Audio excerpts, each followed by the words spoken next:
Hala, tago na. Kaya na nagkolektor. Wa, gabae. Maayo lang ka mangutang. Unya og tingtingil na, maglikay-likay. Mauna diha. Lain nga adlaw, lain na pud nga utang. Ang atong paninglon karong adlaw.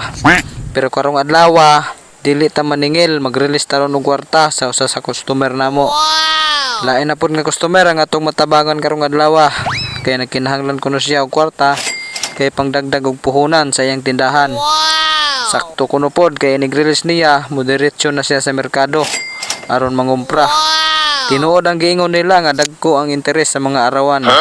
Pero ang importante diha nga masulba ang imong problema. Ang problem di ay ni nanay is 4,000, ang arawan ane is 80, ang interes ane is 800, ang total bayaran niya ane is 4,800 sud sa duha ka buwan. Ayaw mo kabalaka mga palautang kay kaya ra ni nanay bayaran.